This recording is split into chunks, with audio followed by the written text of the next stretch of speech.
So Sharon Bruce says in this chapter here, says, even in the deepest suffering, there's still joy. I mean, even in the deepest suffering, there's still joy. There's still something to you can rejoice for. In the midst of deep sorrow, there's something. Gratitude is a choice, right? Gratitude is a choice. When people can find joy in sorrow, is because they have decided not to. Because if only if they can look away or look well in the situation, they will see things to rejoice for, things that you can give thanks for. When the scripture says that in everything we should give thanks, it's not telling us that we should tell lies. It's not telling us that we should concord things that doesn't make sense. It's just saying, shine your eyes, see better. Shine your eyes, see better. Don't just be fixated on one thing. You have lost A. What about the B you did not lose? You did not lose. What if you had lost A and B? There are people that lose A, B, C, but you have only lost A and you are crying as if your world has ended. You still have B and C, right? It's not about being thankful for the A alone. Thank God that you still have B and C, right? Because there are those that don't have all three of them, right? So when we're giving thanks, in all situations, it's not the time to tell lies. It's a time to see rightly, and give thanks for what you see. Because it's not what you're looking at, is what you see, right? If all you are seeing is what you've lost, you are not seeing well, right? You need to see your life as a whole. Yes, I've lost A, but I still have B and C, and I can be grateful for the B and C that I have, right? But in deeper sorrow, there are still things to be grateful for. The fact that you're even alive, you are the one having to mourn other people, not people mourning you. That is something to be grateful for, right? The fact that you are alive, you're breathing air, something to be grateful for. The mere fact that we're able to spend this time together, you're able to listen to me, you have internet to listen to me, you can hear what I'm saying, understand what I'm saying, is something to be grateful for, right? So to be alive is to see this world overflows with blessings, right? To be alive is to see that this world overflows with blessing. If all you can see is cost, then you're not alive. Again, it's not what you're looking at, it's what you see. Someone that's alive will see the blessings of God all around in the midst of deep stress, deep sorrow, deep distress. If you look well, you can still see the blessing of God, all around. So being grateful in every situation, again, it's not a lie. It's not a concussion. It's being able to see beyond the thing you're sorrowing for and see for the other things that you still have. You've lost a lot, but you have not lost everything. Be grateful for the things you have not lost. Be grateful that you have hope because you are still alive, right? So to be alive is to see that this world overflows with blessings, right? Even here, even now, you grieve and you live, right? You don't grieve so much that you don't see the other things you can use, like I was sharing with my mentee that lost a sister, trying to help us see the things she can be grateful for, but she was just too fixated on her sister that she refused. It wasn't the devil. She just refused, right? She stubbornly refused, and we all have a choice. Nobody is put into depression, when depression starts, it's a choice. People are going to clinical depression. Before you get into clinical depression, there's a place where there's a choice. You choose to go that road, but you stay on that road long enough, your choice will be taken away. You get into a place where you are now locked up with a chain, where it's now difficult to break from, right? We can choose not to get to that point. We can choose to believe God. We can choose to see the miracles of life, right? And with the miracles of life that we'll see, if we stay long enough with it, it will work for us, to answer for us, right?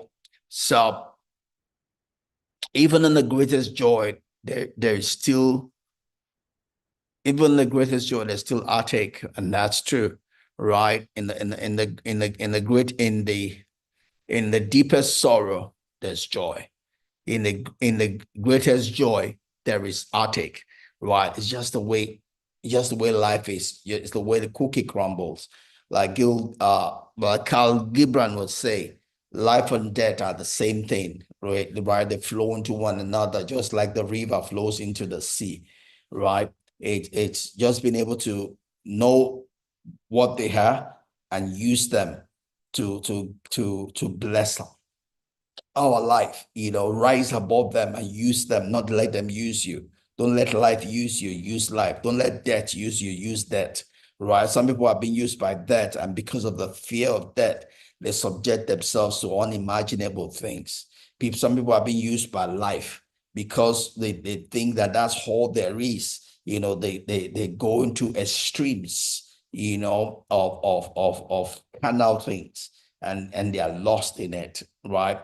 Life, life living is being master of life and death, using them and not them using you, right? That's how you get the abundant life. That's how you get the life, that is worth living, right? So grieve and live and grieve, because if we're paying attention, every moment is pregnant, right? Every moment is pregnant with both pain and possibility. There's simply never one or the other, right? Every moment has its pain, has its possibilities, has its opportunities, has, possible loss. But again, the important thing is being a master of it. Being a master of life means that you are set up to receive the opportunities and the joy, and you're also in a position to accept, the losses, the sorrow in the morning also, right? There's no one without the other. The key thing is getting a balanced approach to life. Life has joys, life has sorrows, right?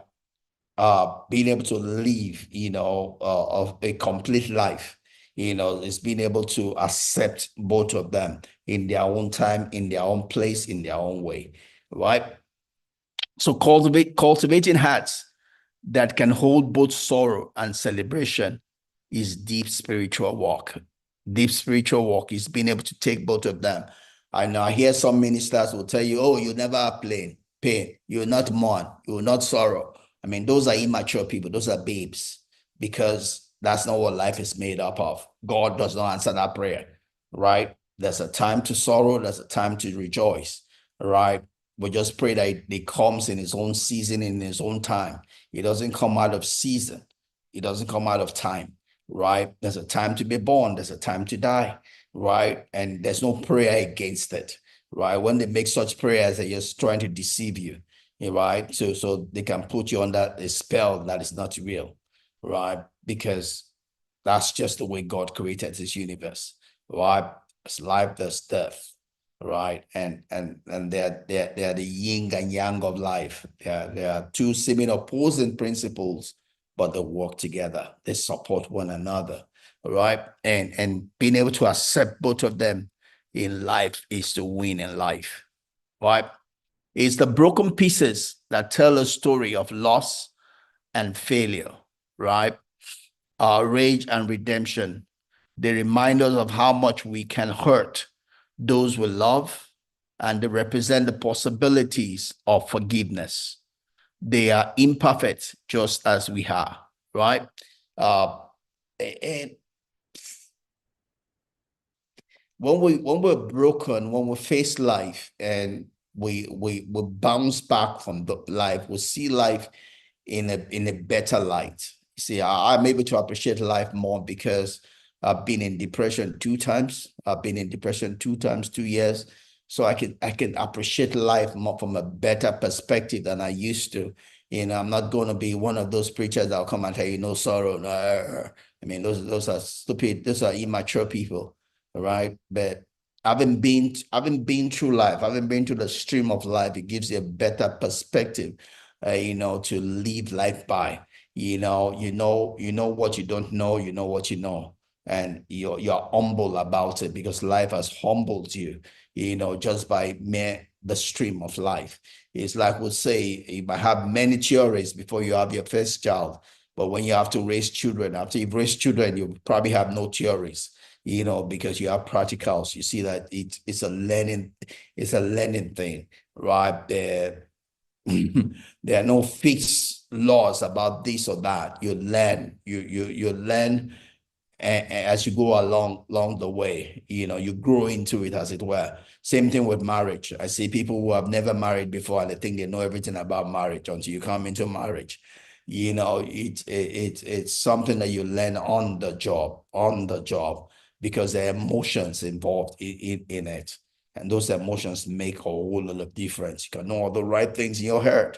Your ability to manage those emotions is probably more important than what you have in your head, because it determines your action at each point in time, right?